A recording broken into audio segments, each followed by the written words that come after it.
안녕하세요. 최근에 겪은 기묘한 일화를 이야기하는 30대 남자입니다. 그동안 나름대로 문제가 없는 평범한 삶을 살아온 것으로 생각했는데 이런 사건을 겪게 되어 사연을 전하게 되었습니다. 시간을 되돌릴 수 있다면 과거로 돌아가고 싶은 마음이지만 나 또한 이제는 내 삶을 책임져야 할 어른으로서 현실을 피하고 상처를 무시할 수는 없다는 생각에 이야기를 전하게 되었습니다. 사람으로부터 이렇게 큰 배신과 상처를 받을 수 있다는 것이 여전히 믿기지 않지만 여러분과 함께 나의 이야기를 나누어 조금이나마 가벼워지고 싶습니다. 10년 전에 대학에 입학한 저는 신입생 오리엔테이션에서 처음으로 그녀와 만났습니다. 다른 친구들이 어른으로 거듭난 듯한 하이틴 스타일과 짙은 화장으로 이질적이었던 반면 그 중에서도 가장 자연스럽고 소박한 모습이 눈에 띄었습니다. 아직 어린 얼굴에 교복을 입은 모습, 마치 고등학생처럼 보이는 그녀에게 이상하게 호감을 느낀 것을 기억합니다. 우리는 같은 과에 있어 금방 친해질 수 있었습니다. 서로를 지탱해주는 동기 없이 혼란스럽고 낯선 대학 생활을 보낼 수 없었기에 그녀가 큰 힘이 되었습니다. 그리고 그녀와 나는 학우로서 관계를 맺게 되었습니다. 그녀는 친구로서도 정말 좋은처럼 느껴졌습니다. 어린 시절, 항상 모두가 함께 모였을 때 아는 척하고 있지 않고 항상 친구들을 도와주고 사람들과 잘 지내기를 좋아했던 지영이는 활발하고 활기찬 성격을 갖고 있었습니다. 항상 밝고 긍정적인 모습으로 남들에게 좋아받는 분위기를 자아내는 지영이에게는 여럿이 어울리는 남자들도 꽤 있었을 것입니다. 그녀의 개방적인 성격 덕분에 여자친구보다는 남자친구들과 더 편안하게 지내는 지영이의 모습을 보며 저도 그녀에게 호감을 갖게 되었습니다. 하지만 용기 있는 고백이 매우 어려워서 멀리서 그녀를 바라보기만 했습니다. 언젠가는 고백해야겠다는 생각을 하지만 한마디 하는 용기가 나지 않아 계속해서 미루게 되었습니다. 군대에 입대해야 하는 시간이 얼마 남지 않은 상황에서 고백을 하면 양측에 모두에게 불편할 것이라는 생각으로 망설이고만 있었습니다. 그러던 중 내 마음을 알아챈 친구가 제게 용기를 줬습니다. 뭘 고민하고 있어? 그냥 이제 당장 고백하면 돼. 뭘 고백이냐고? 그렇단다. 내가 1학년 때부터 지영이를 좋아했단 건 내가 알았어. 어떻게 알았느냐고? 내가 늘 지영이 어디 있냐고 찾아다니고 챙기는 걸 보면서 알았어. 다른 놈이 진행하기 전에 서둘러 고백해. 나도 고백하고 싶어. 근데 내년엔 군대 가기 전이라고. 지금 고백해서 어떻게 할까요? 만약 지용이가 나를 받아준다고 해도 1년도 못 만나고 내년에 헤어질 거예요. 그리고 고백을 받지 않을까 걱정해. 내가 고백했다가 깔려서 나머지 학기 동안 지용이와 어색해질까봐 어떻게 지내야 할지? 너 바보야. 군대에 가 있는 동안 지영이는 학교를 졸업하고 찢기면 언제 다시 만날지도 모르는데 기다리고 있어? 내 생각에는 지형이 더 좋아할 거야. 고백해보는 게 나을지도 모르잖아. 그래서 그냥 고백해봐. 혹시 지영이가 너 기다려줄지도 몰라. 좋아하는 마음은 누구도 막을 수 없다고 했지만 좋아한다고 갑자기 고백하고 상대방에게 받아주길 바라는 건 부담일 거라 생각했어. 그래서 마음을 준비하면서도 고백을 못했어. 그런데 같은 동기인 태우의 말이 나에게 용기를 줬어. 태우는 서글서글한 성격 덕분에 동기들과 친해요. 그래서 지용이도 나를 좋게 생각할지도 모른다는 태우의 말에 용기를 얻었어. 새 학기가 시작하고 얼마 안 가 먼저 꽃을 사고 고백을 준비했어. 매일 학교에서 보던 얼굴을 밖에서 만나려니 왜 그렇게 떨리는지 모르겠어. 거절당하려면 준비를 해야겠지만 함께 시작해보자. 친구 같은 사이로 만나주겠다고 취급해주었고 그렇게 철저한 수면이 길었지만 서로에 대한 마음만은 변하지 않고 지영이는 매일 온통 사랑의 말들을 해주며 친해심 아름답게 화려한 가지러지기까지 하는 것은 문제였지만 저는 정말 지영이를 사랑했고 서로 함께 시간을 보낼 수 있기를 기대했습니다.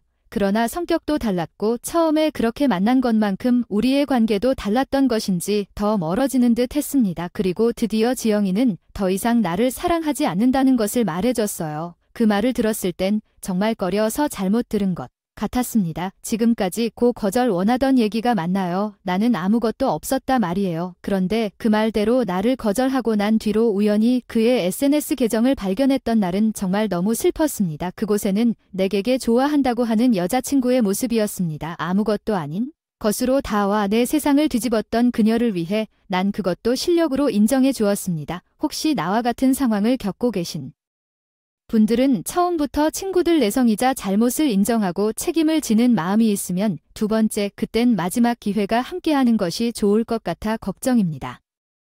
새 학기가 시작하고 얼마 안 가 먼저 꽃을 사고 고백을 준비했어. 매일 학교에서 보던 얼굴을 밖에서 만나려니 왜 그렇게 떨리는지 모르겠어. 거절당하려면 준비를 해야겠지만 함께 시작해보자. 기다린다고 했지만 2년이라는 시간은 결코 짧지 않았다. 그래서 나중에라도 마음이 바뀌더라도 지영이가 어떻게든 내 마음을 바꿀 수는 없을 것이라고 생각했다. 그렇기에 나는 마음을 비우려고 애를 썼다. 하지만 머리와 마음이 맞지 않는 것인지 내가 이해한다고 했는데도 내 마음은 어쩔 수 없이 지영이가 내게 기다려주길 바랬다. 1차 참상 때문에 서로 멀어져야 한다는 것은 너무 억울하고 마음이 아팠다. 2년간 떨어져 있으면서도 내 마음은 식지 않을 것 같았다. 내 마음은 그랬지만 지영이의 마음까지는 어쩔 수 없다고 생각했다. 포기하려 했지만 지영이는 처음부터 내 마음 그대로 묵묵히 기다려주었다. 군대에 있을 때도 지영이는 내게 면회를 빠짐없이 왔고 용돈과 선물들로 군 생활을 돌보아 주었다. 그 덕분에 2년간의 힘든 군 생활을 잘 이겨낼 수 있었던 것 같다. 물론 떨어져 있는 동안 모든 것이 원활한 것은 아니었다. 연락이 끊기지 않아도 오해가 생겨 서로 싸울 일도 있었고 붙어 있을 때는 알 수 없었던 것으로 인한 이해 부족으로 싸움도 있었다. 그런데도 우릴 다시 이어주게 된 것은 지영이에게 고백할 수 있도록 도와준 태우였다. 제 갑작까마귀 크고 성격이 좁은 사람은 남에게 도움을 줄 수 있는 것을 보지 못하는 사람이었지만 태화는 우리를 연결해준다고 느껴져서 자신이 우리 쌍커플의 일에 관심을 많이 가지고 있었다. 사소한 오해에서도 싸울 수 있는 커플을 보고 먼저 나서서 우리의 오해를 해결하려고 노력했다. 또한 지영이가 부대에 안 와도 된다고 말할 때까지 함께 데려다 주기도 했다. 태는 우리 쌍커플의 확고한 지원자였다. 그의 사군적 분위기와 많은 친구들, 여자들로 인해 연애 경험이 풍부했고 연애나 여자들에 대한 조언을 많이 해줬다. 덕분에 나는 지영이를 만나 태의 도움을 많이 받았다. 여자가 화가 났을 때 어떻게 해결할지, 어떤 선물을 좋아하는지, 데이트 코스도 짜준다. 또한 나의 고민도 잘 들어주었기 때문에 나는 태우에게 많은 의지를 하였다. 지영이와 나는 서로 취업을 하고 사회생활을 시작하면서도 잘 어울리고 있었고 결국 결혼을 약속하게 되었다. 지영이는 나와 군대를 기다려준 적이 있었기 때문에 결혼 후에도 문제없이 잘 지낼 수 있을 거라 생각했다. 그렇게 우리가 결혼을 약속하고 주변에 소식을 알리자 누구보다도 축하받았다. 주신 것은 바로 오태우였습니다. 우리의 결혼을 자기 일처럼 좋아하고 들뜨지 않은 태우의 모습을 보며 진심으로 축하를 받는 것 같았어요. 야, 너희 드디어 결혼하는 거구나. 와, 내가 이어진 커플이 결혼까지 하다니 내가 다 뿌듯하다. 너희 이러게 된 거 다 내 덕분인 거 알지? 이제 와서 입대 들면 안 되는 거다. 당연하지. 그래, 내가 태우 너한테는 참 고마운 게 많아. 지영이한테 고백한 것도 다 이 덕분이었어. 우리 헤어질 뻔했을 때 화해시켜준 것도 태우 너였잖아. 연애하면서 너한테 코치도 많이 받았고 네 덕에 이렇게 결혼까지 하게 된 거니까 사위 은혜 잊지 않을 테니까. 너가 갖고 싶은 게 있으면 말해봐. 그렇다고 내가 정말 뭘 바라는 건 아니지. 그냥 나중에 밥이나 한 번. 얘야, 근데 너도 내 사정 알지? 난 너희 결혼해 축의금 할 여력이 없는데. 아, 혹시 축가로 대신해도 될까? 사실 태우는 그때까지도 취업을 하지 못하고 있었습니다. 30이 돼도 주변 동기들이 하나 둘 취업하는 상황에서 가장 마지막까지 남아있던 친구였죠. 제가 그런 태우의 사정을 모르지도 않았고 친구 사이에 축의금을 바라지도 않았습니다. 그런데도 태우는 얇은 주머니 사정이 미안했던 건지 제게 축의금 대신 축가를 불러주겠다 하더군요. 솔직히 오히려 더 꼬마 언보지합니다. 축가 불러줄 친구가 마땅치 않아 고민스러웠는데 이도 많고요. 태우가 멋진 축가를 불러주면 마음이 편해지고 걱정도 덜어지는 것 같아요. 저희 결혼을 진심으로 축하해 주었던 태우 덕분에 무사히 결혼식을 치를 수 있었고 결혼 후 행복한 신혼생활을 시작할 수 있었습니다. 10년 가까이 만난 만큼 서로에 대해 많이 알고 비슷한 것도 많았기에 무사히 별탈 없는 결혼 생활을 할 수 있었습니다. 결혼 생활에서 발생하는 사소한 문제들을 서로 맞춰가며 상대방을 이해하고 양보하는 것이 중요하다는 것을 알았죠. 결혼 생활에서 가장 소중한 것은 부부간의 신뢰라고 생각합니다. 지영이는 저를 잘 이해하고 서로를 신뢰해왔기에 결혼 생활에서 큰 문제가 발생할 거라는 생각은 전혀 하지 않았습니다. 저희는 여전히 서로를 이해하고 서로를 존중해가며 평범하지만 행복한 신혼생활을 보내고 있습니다. 우리 집이나 시어머니 집은 다 여유로운 분들이 계셔서 우리 부부들에게 바라는 것도 마음처럼 되지 않았다. 그 덕분에 우리는 둘이서 충분한 시간을 보낼 수 있었다. 아이를 천천히 갖기로 계획하고 있었기 때문에 한동안은 우리 부부만의 시간이 많을 것으로 생각했다. 그러던 중 오랜만에 좋은 소식이 들려왔다. 결혼식 이후 서로 바빠 연락이 뜸했던 태우가 결혼을 결심했다는 기쁜 소식이었다. 취업이 어려운 탓인지 먼저 연락할 기회도 없어서 저희도 기다리고 있었는데 취업 소식이 아닌 결혼 소식을 먼저 듣게 되어 놀라고 반가웠다. 우리 부부를 만나 청첩장을 주고 싶다는 태우의 제안에 우리도 망설이지 않고 날을 잡았다. 태우야, 결혼을 축하해.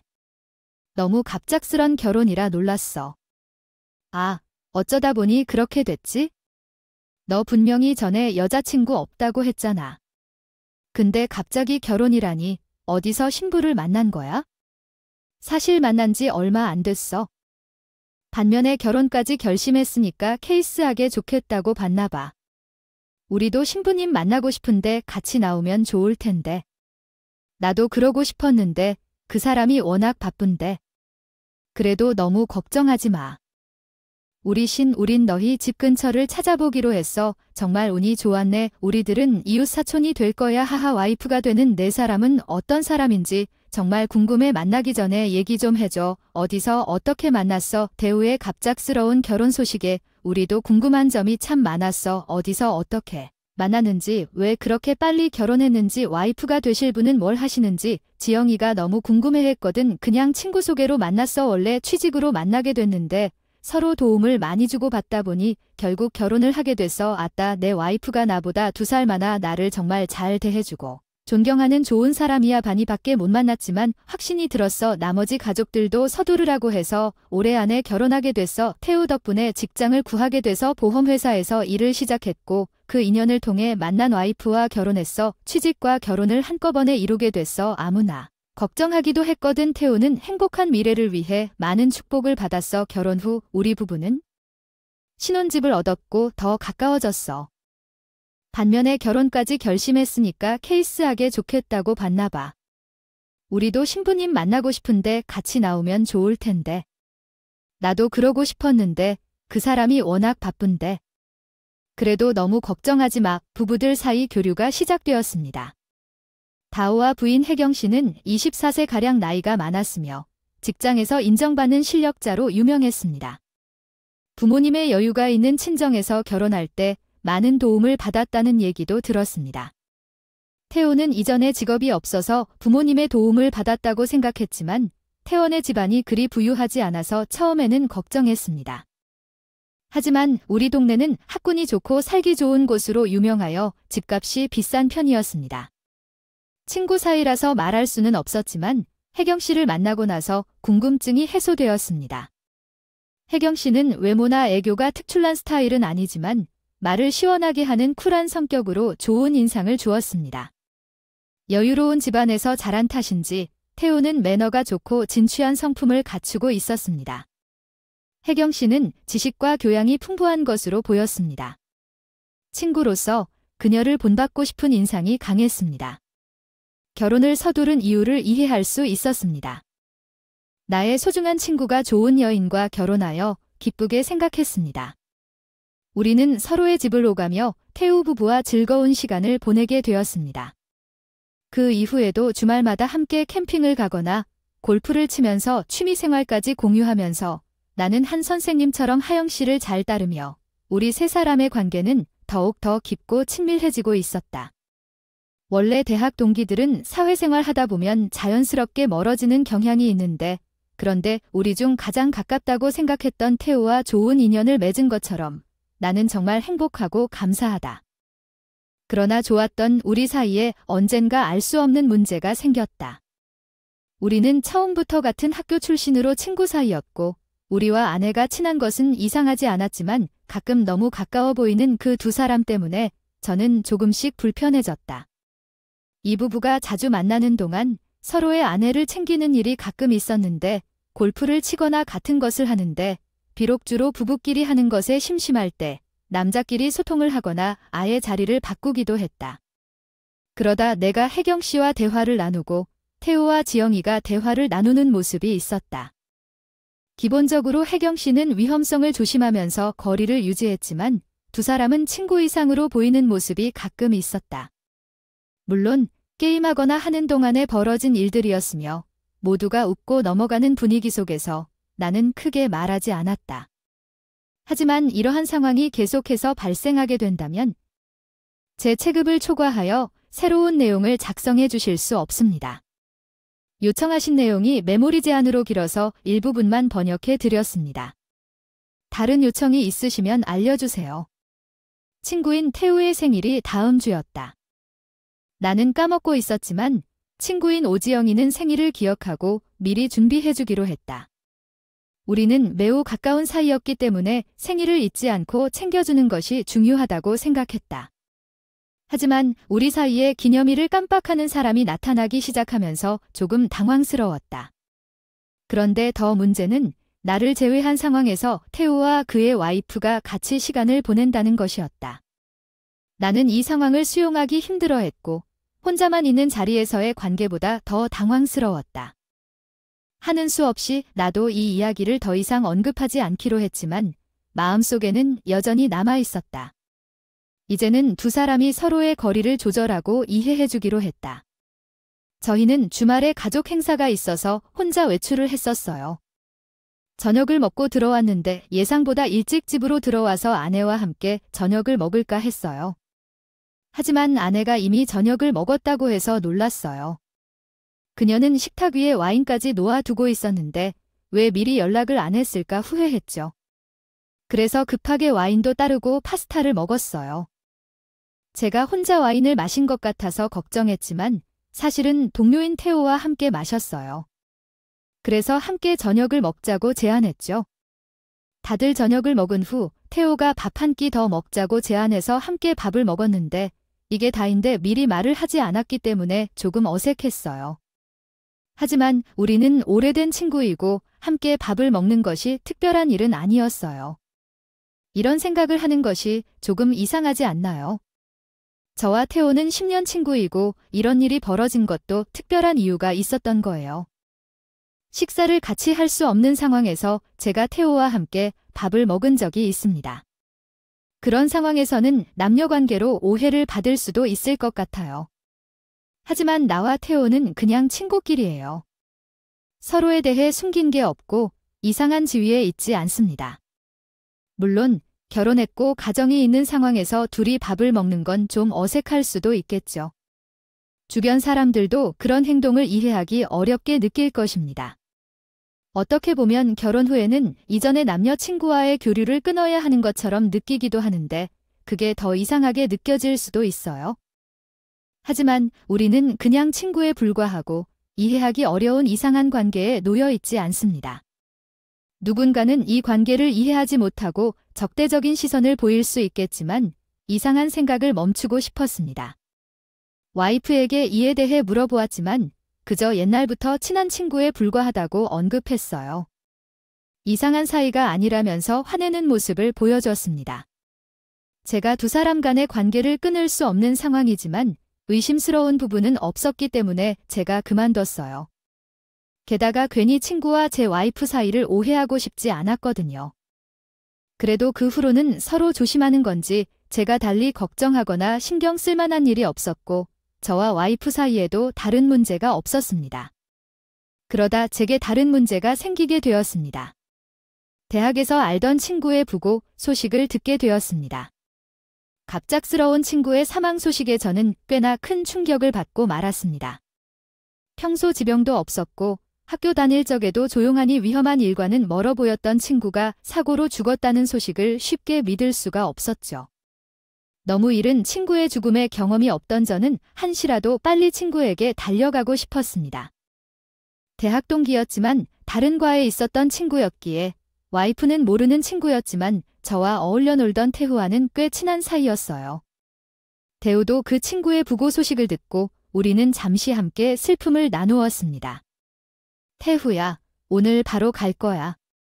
나 연차까지 쓸 거라서 아마 바람까지 있어야 할 것 같아. 너도 회사 얘기를 하고 나랑 같이 가자. 가시면 차 한 대로 가는 게 좋겠지? 아니면 정신도 없는데 그냥 기차나 버스 타고 갈까? 저 범준아, 미안한데 나는 좀 천천히 내려가야 할 것 같아. 일이 좀 있어서. 일 무슨 일?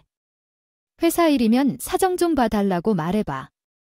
내가 너처럼 회사에서 그리 편한 위치가 아니라서 그래. 가족 이상이 아닌 다른 친구에게 연락이 좀 그렇네. 나는 주말에 내려갈 거니까 너 먼저 내려가서 내 사정 좀 설명해줘. 어쩔 수 없지 뭐. 그래, 나 먼저 내려가 있을게. 올 때 연락할게. 태우가 워낙 친구들 사이에서 1등 친구다 보니까 저는 태우가 당연히 지금 내려가려고 생각했는데 태우도 특별한 이유가 있었고 저도 그것을 이해할 수 있었어. 결국에는 혼자 기차를 타고 가기로 했고 택시를 잡아 기차역까지 가기로 했어. 이른 아침에 부고 소식을 듣고 그날 아침 와이프가 출근하기 전에 먼저 나가야 했어. 나는 제 친구의 부고를 안타까워하는 와이프의 배웅을 받으며 서둘러 길을 나섰어. 바로 기차역으로 가려고 했는데 급하게 회사에서 전화가 왔어. 해야만 하는 일이 있어서 내려가기 전에 잠깐 들러주면 안 되겠느냐고 해서 한시가 급했지만 친구상을 배려해주신 회사를 생각하고 먼저 회사에 들러가고 다시 택시를 타고 역으로 가고 있었지. 회사 일을 하다 보니 출근길에 걸려 도로 위에서 붙잡히게 되었지만 어쩔 수 없지 뭐. 처음에 발을 동동 굴리는데 내가 탄 택시 앞으로 와이프의 차가 눈에 들어왔어. 아내가 출근을 하려나 싶었던 것도 잠시 아내의 회사는 우리 회사와 정반대였는데 이 시간에 우리 회사 쪽에 있는 것이 말이 되지 않는다 싶었습니다. 차선이 조금 풀려 아내의 차 가까이로 가게 된 저는 아내의 차 좌석에 누군가 같은 것을 보게 되었습니다. 그리고 차가 점점 가까워지면서 좌석의 인물이 누구인지 확인할 수 있었어요. 아내 차 좌석에 있는 사람은 다름 아닌 태우였습니다. 회사 사정 때문에 친구 장례에 가지 못한다는 태우가 왜 내 아내와 함께 있는 건지, 두 사람은 뭐가 즐거워서 웃고 있는 건지 모든 것이 궁금했습니다. 그때까지만 해도 친구의 죽음 앞에 마음이 급했던 저는 다른 고민을 할 겨를 없이 두 사람을 쫓기로 했습니다. 기사님 죄송한데 목적지 좀 바꾸겠습니다. 그 기차역 말구 쪽 앞에 흰색 차 좀 이해해 주세요. 그렇게 두 사람이 탄 차를 뒤쫓던 저는 혜경 씨에게 전화를 걸게 되었습니다. 혹시 내가 의심을 하는 건 아닐까, 뭔가 사정이 있는 건 아닐까 확인하고 싶었거든요. 효역 씨, 저 범준이에요. 혹시 태우가 오늘 어디 간다 그러던가요? 사돌이 장례식 가는 거 아니었어요. 아침 일찍부터 급하게 나가던데요. 아마 서로 엇갈리고 만나지 못했을 거야. 태우가 나한테 같이 장례식에 간다고 말했어. 하지만 사실 그게 아니야. 나는 회사 때문에 모두를 해버리라고 그에게 이야기했어. 그런데 난 먼저 가려다가 어디론가 같이 차를 타고 가는 것을 보게 됐어. 좀 의심스러워서 전화를 걸었어. 그랬더니 두 사람이 같이 있더라고. 왜 가는 건지 알아? 묻기로 해서 나는 지금 뒤쫓고 있는 중이니까 확인하고 주소를 알려줄게.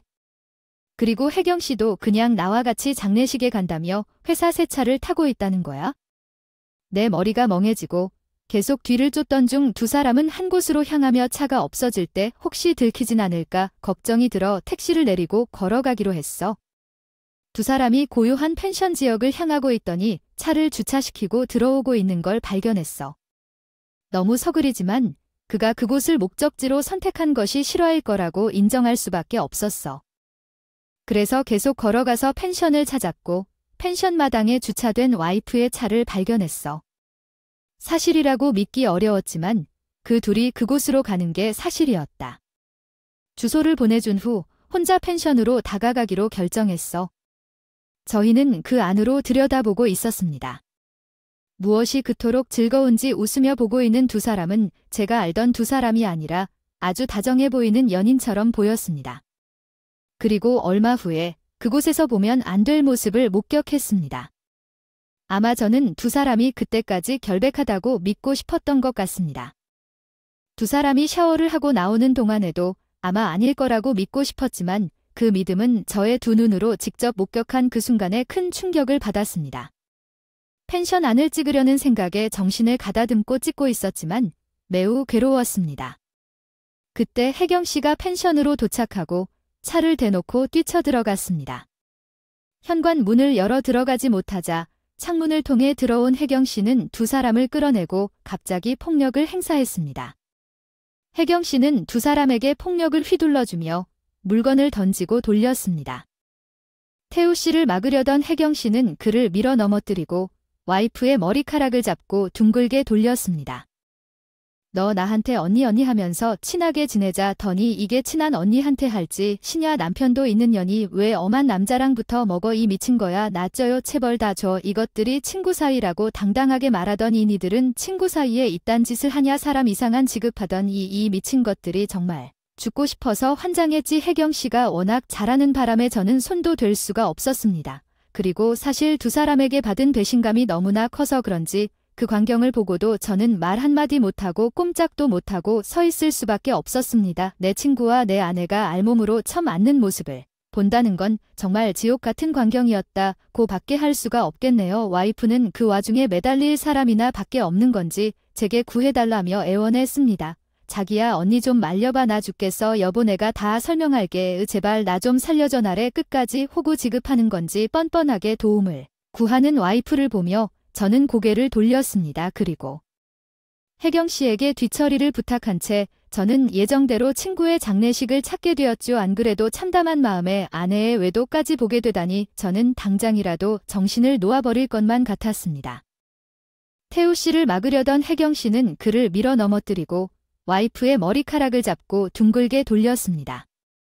그래도 이혼이야 천천히 할 수 있는 것이라 생각해서 현재는 친구가 중요하다는 생각에 마음을 다스리고 친구의 장례식을 무사히 마치고 집에 돌아왔습니다. 그 이후 아내와 바로 이혼 준비하게 되었는데 분노는 조금 가라앉은 것 같았고 생각보다 차분히 행동할 수 있었습니다. 하지만 아내가 내게 말을 건네며 함께 얘기하자는 얼굴을 보니 당장 헤어지고 싶은 생각이 들었습니다. 정말 한 번뿐이었어. 실수였어. 내 말 좀 믿어줘 라며 말하는데 차라리 솔직하게 말했으면 어땠을까 싶었습니다. 나 이제 너 믿을 수 없어. 정말 믿을 수 없게 됐어 라며 얘기했습니다. 그리고 대학 시절부터 만난 것이 아니냐는 이야기도 나왔지만 그런 설명에도 실증이 났습니다. 바람 피고 외도하는 게 뭐 길 가다가 아이스크림 하나 까먹는 정도로 생각되냐? 그 어떤 상황에서도 외도가 허락될 일은 없어 라며 결론을 내렸습니다. 끝까지 뻔뻔하게 말하지 마세요. 그 추억은 보다 한들 진정한 친구였다. 그 마지막에 이렇게 빗대나 노친구와 바람을 피우며 분노가 발을 동시간에 계속해서 가득 찬 그 모습은 정말 어디에도 안 맞는다. 그래서 나는 당신과 함께 하지 않겠다. 그리고 잘할 것이니까 한번 용서해달라고 해. 제발 우리는 이미 원이라는 것을 명심했거든. 그러나 10년 동안 너무 먹고 볶은 것 같았다. 그렇다고 해도 10년이라는 세월 동안의 감정을 지울 수도 없겠지. 그래서 그날 받은 상처가 너무 강렬해서 와이프를 보며 외도라는 생각이 떠올랐다. 덕분에 저는 미련 없이 이혼을 결정할 수 있었으며 신랄한 증거로 장인은 제가 속죄해야 한다고 생각했고 그래서 그의 고충을 이해했다. 나는 그 상황 속에서 소녀와 함께 이혼에 동의했으며 혜경 씨도 비슷한 마음이었다. 내 말 좀 믿어줘 라며 말하는데 차라리 솔직하게 말했으면 어땠을까 싶었습니다. 나 이제 너 믿을 수 없어. 정말 믿을 수 없게 됐어 라며 얘기했습니다. 그리고 대학 시절부터 만난 것이 아니냐는 이야기도 나왔지만 그런 설명에도 실증이 났습니다. 바람 피고 외도하는 게 뭐 길 가다가 아이스크림 하나 까먹는 정도로 생각되냐?